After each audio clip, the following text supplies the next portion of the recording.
राधा रानी चले जा रहे की बड़ा ही आनंद है भजन पर। ऐसा लगता है हम मानो भगवान का भजन ही गाती रहे, लेकिन मैयाओं भैयाओं कथा अधिक है, समय कम है, समय तो थोड़ा ही है ना। और श्रीमद् भागवत एक ऐसा रस है जिसमें और कोई रस मिलाने की आवश्यकता ही नहीं है।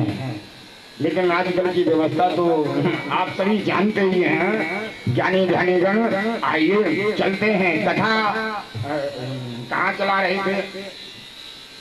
और भाग्यशाली हैं वो लोग जो पहले दिन से ही कथा पांडाल पर बैठ करके कथा श्रवण कर पाते हैं। हाँ, और नहीं छूटती तो सबसे है, चाहे जितनी छूटे थोड़ा ही छूटे, सबसे छूटती है। भाग्यशाली होते हैं वो लोग जो प्रथम दिवस से कथा पंडाल पर बैठ करके बढ़िया से कथा सुनते हैं। परंतु वहां पर बता रहे हैं, बोले काल मुखग्रास त्रास निर्नाश अरे श्रीमद् भागवतम शास्त्रम करौ कीर्ण भाषितम। प्यारे जो काल का मुख का ग्रास हो गया हो, ध्यान से सुनना, बाद में मत कहना कि महाराज कथा नहीं समझ में आ रही है।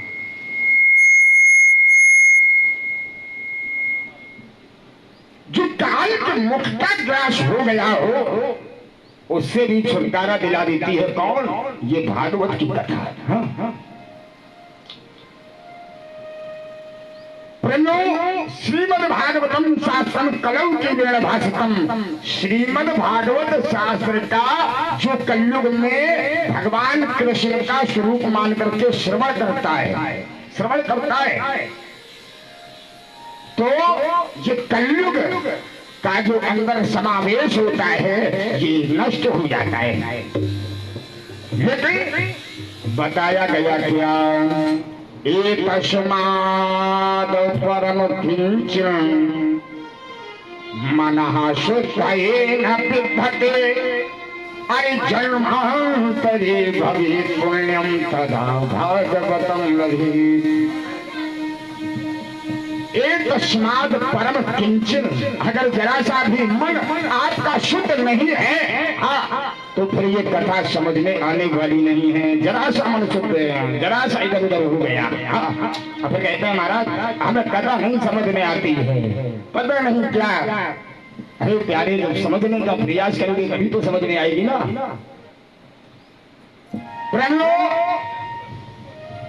जन्मांतरे भवे पुण्यम तदा भागवतम लभेत। जब जन्म जन्मांतर के पुण्यों का उदय होता है तभी ये श्रीमद् भागवत महापुराण की कथा श्रवण करने को मिलती है। परीक्षित कथां वक्तुम सभायां श्रुते सुखी। अरे सुधा कुंभम गृहीत वैव देवा सत्र समागमन। एक बार बड़े गजब की बात, श्री सुखदेवाचार्य महाराज राजा परीक्षित को पतित पावनी गंगा जी के किनारे पर भगवान की कथा सुना रही थी, भागवत की कथा श्रवण करा रहे थे। उसी बीच में देवताओं ने विचार किया, चलो चलते हैं। हाथ में अमृत का कलश भी लिया। किसका कलश? अमृत का कलश लेकर के और सज्जनों पहुंच गए सुखदेव जी महाराज के पास। सुखदेव जी महाराज से कहने लगे, क्या एक काम करो महाराज, ये जो राजा परीक्षित है इसे ये अमृत पान करा दो। क्यों पान करा दो? बोले इनको 7वें दिन मरने का श्राप लगा हुआ है।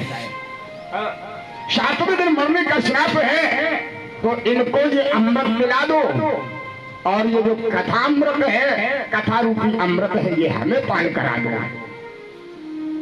जैसे ही सुखदेवाचार्य जी महाराज ने सुना, सुखदेवाचार्य जी हंसने लगे, मुस्कुराने लगे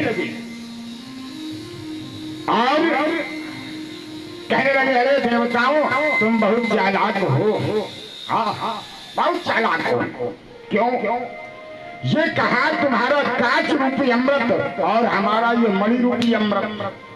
अच्छा एक बात बताओ मैयाओं भैयाओं, अगर आप सोने का सिक्का लिए हो और हम कोई एक कांच का टुकड़ा लेकर के आप पूछते हैं और कहें लाओ ये सोने का सिक्का हमें दे दो और कांच का टुकड़ा ले लो, तो एक बात बताओ क्या उसको बदलाव कर लोगे? सोने का सिक्का हमें दे दोगे, कांच का ले लोगे? बताओ भैया, नहीं दे पाएंगे। तो ऐसे ही ये जो तुम्हारा कलश में अमृत है, ये कौन सा अमृत है? ये कांच रूपी अमृत है। और जो हमारा ये कथा अमृत है, ये मणि रूपी अमृत है। इसलिए क्वा स्वधा क्वा कथालोकी क्वा क्वचा क्वा मलरमहान अरे ब्रह्मरा तो विचार तदा देवांश सुखदेव आचार्य महाराज हंसते हुए अभक्त जान करके कथामृत नहीं दिया। अब समझ लीजिए मैयाओं भैयाओं, नगर के वासियों, जो कथा देवताओं को दुर्लभ नहीं है, सुलभ नहीं हो पा रही है, उनको भी दुर्लभ है। खैर धन्य है हमारे इस नगर के वासी कि इनको यहाँ पर भागवत की कथा श्रवण करने को प्राप्त हो रही है। प्रेमियों, इनको जब कथामृत नहीं दिया, कथामृत नहीं दिया, देवता लोग अमृत का कलश लेकर के पहुंच गए कहा? ब्रह्मलोकम गतस्तदा, ब्रह्मा जी के पास पहुंच गए और ब्रह्मा जी से क्या कहा? तराजू बांध दो। बोले क्यों? बोले देखना है ये भागवत रूपी पुराण बड़ा है या क्या, कैसी क्या व्यवस्था है, अभी देखते हैं। अच्छा धर्मलोक में सत्य लोक में तराजू को बांध दिया। जिसने तराजू को बांध दिया है तो एक तरफ जितने वेद पुराण गीता उपनिषद थे सबके सब रख दिए, एक तरफ श्रीमद् भागवत महापुराण को रख दिया। लेकिन श्रीमद् भागवत महापुराण का ही फल भारी रहता है।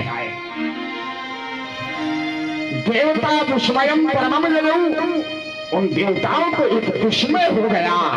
धन्य है ये भागवत की कथा। तो सारे देवता मिलकर के कह रहे हैं क्या? बोले जिसे श्रवण करो मिट जाती है, अरे जिसे श्रवण करो अरे मिट जाती है, अरे जन्म मरण की व्याख्या और यही है भागवत कथा, यही है भागवत कथा, यही है भागवत कथा। जिसे श्रवण करो मिट जाती है, जिसे श्रवण करो मिट जाती है, जन्म मरण की व्याख्या यही है भागवत कथा, यही है भागवत कथा, यही है भागवत कथा, यही है।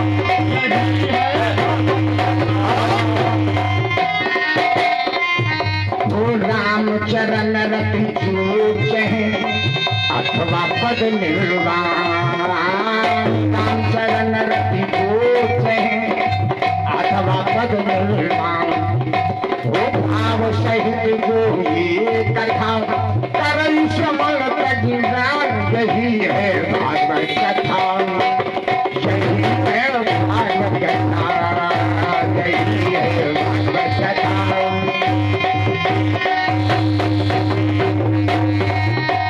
जिसे श्रवण करो मिट जाती है, वो जिसे श्रवण करो मिट जाती है, जन्म मरण की व्यथा यही है भागवत कथा, भाई भागवत कथा, यही है भागवत कथा।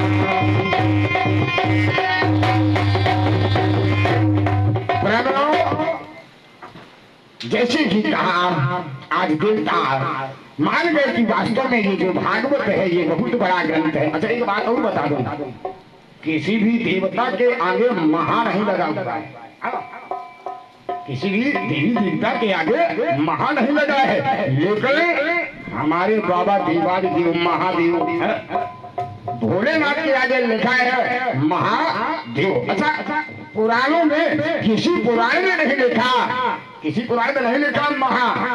शिव पुराण मिलेगा, ब्रह्म पुराण मिलेगा, नारद पुराण मिलेगा, 12 पुराण मिलेगा, गरुड़ पुराण मिलेगा।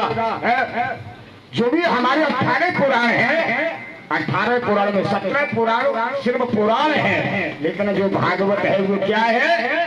बोले महापुराण है, ये सबसे बड़ा। इसमें 335 अध्याय हैं। कितना अध्याय है? 335। 12 यानी 12 स्कंद हैं।